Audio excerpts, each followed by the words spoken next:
So yeah, I completely agree with that. And look, I don't do drugs. I tried weed one time when I was at, well, twice. I'll correct that. One time I was at a friend's place after work, after I was doing my waiting job. He was a waiter with me. He was a fun guy, very fun guy. A little loopy, you know. He wanted to become a rapper. Whatever floats your boat, you know. I'm not judging you. But he was a great guy, very nice guy. We were hanging out at his house. We were having some Jack Daniels. And we were having some weed, too. I didn't really like the weed. I preferred the Jack Daniels more. But, man, that was some nasty shit. But should that man be arrested and harassed by authorities for smoking weed when you're allowed to even have a Jack Daniels and get fucking smacked? It makes absolutely no sense. It's hypocritical completely. And the second time I tried weed was when I was at college with my friend, my roommate. He offered me a stick, and I tried it. And I don't get it, man. I don't feel nothing. I tried it again, and I'm like, it just doesn't do anything for me. Give me a bottle of wine, give me some beer, and it does it for me. You know, weed doesn't do it for me, and it smells bad. And that's in terms of weed. And the one last thing that I tried one time were those, what do they call those, chewables, right? Those chewables. If you guys ever watched, you ever hear John Burke, American Savage? He's got a company called Shell Shock. He's like a veteran. He's got a great show. I've been watching him for years. I still watch him here and there. But his company, Shell Shock, they sell like a CBD oils, chewables. He sells something called like a Delta 9, Delta 8. I had the Delta one time. I tried it out, and I had this crazy reaction. Like, I took it. I was laying in my bed, and I felt like this paranoia come over me. And that was just like from one chewable, and I threw them out after that. But I'm not going to go around telling people not to, you know. And I tried it that time, and I just didn't want to do it. So here you got alcohol that could make you just as smashed, just as fucked up as weed can, and you have these hypocritical laws. And to bring another anecdote of people that I've known that are habitual weed people, when I worked another job at a time, I'm not going to say what job it was. There was this couple that was there. I won't name their names, but I'll just make up a name. Let's just say Jenny, and Bobby. Okay. So Bobby was kind of fucked up. Bobby was very disorganized, but I think he was going through some kind of crisis, and I think he was a heroin addict. I'm pretty sure he was a heroin addict, and so was she. But they got over it. Apparently, they went to some kind of rehab.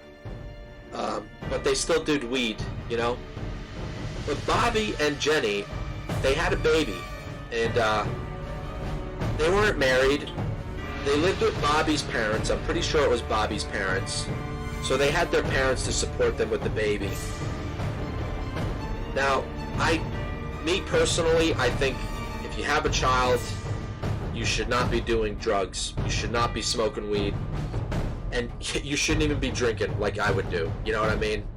Maybe the occasional thing. You should try to be as straight as you can when you have a baby. And because that's probably, I can't imagine the stress and the pressure of that, you know? But, you know, people are going to do what they're going to do. You know, you can't control that. So, secondly, this guy Bobby was really fucking crazy.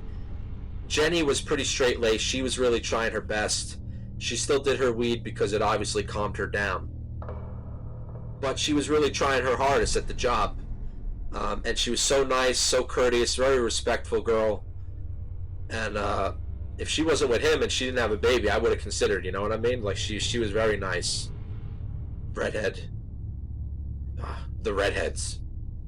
But anyway, but Bobby was fucked up because apparently he was posting stuff on the internet, like on Facebook and everything, that he had a big pile of weed that he found. God knows how he found it, or if you just bought it and he was trying to sell it.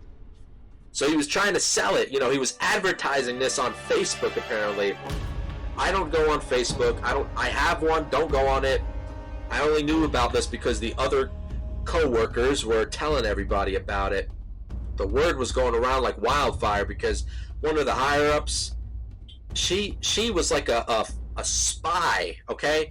She had nothing better to do but spy on everybody's social media. She knew what every Tom, Dick, and Harry was up to. I thought that was very creepy, you know? So it was because of her that she saw this picture of Bobby showing a whole thing of weed. Now, I went up to Jenny, Bobby's girl, at night when we were closing up, and I told her, you know, everybody in the store, they're all talking about how Bobby put up a picture of having all that weed. And she said, oh, that idiot, he did that? She didn't even know. She didn't even know. And I told her, you better talk to Bobby about it, because if a cop sees it, or say someone like these people at work, these, you know, I'm just going to use this term I'm going to call them Karens, which, if you're not familiar with the internet lingo, a Karen is like this annoying woman that, you know, everything annoys her, and then she's got to go out and tell every authority about every little thing that people are doing. So even though in where I'm from, I'm pretty sure it's legal, you know, but I still don't trust it. I don't trust it at all. I told her, you got to be careful, because you never know. Somebody might rat on you. Somebody might call the cops. And before you know it, Bobby, he might be in jail a long time. And then your baby's not going to have a father. And that's a horrible thing for the baby to not have their father, especially for something as silly as that. You know, but like I said, it's legal in the state I'm at, but I don't trust that stuff, because this stuff changes so quick. You can't trust people. So she was really happy I told her about it. I don't know what she did. I didn't further stick my nose in it.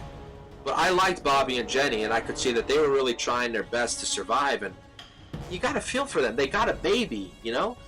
I don't want to... These people... These are older people that were causing that issue, that were spreading the rumors and stuff. Not rumors, you know, making an issue about it. The older generations are completely... They have no mercy. They have no mercy or care about what's happening to younger people. They don't see the system that they have created. They don't see what they allowed and what the world is going to be for the young generation. They don't give them any leeway at all. And they you know, they come up with all these things about them being lazy, being this. Sure. Some of it is true. There, you know, I know that there are some stereotypes exist for reasons. You know, that's not all fake.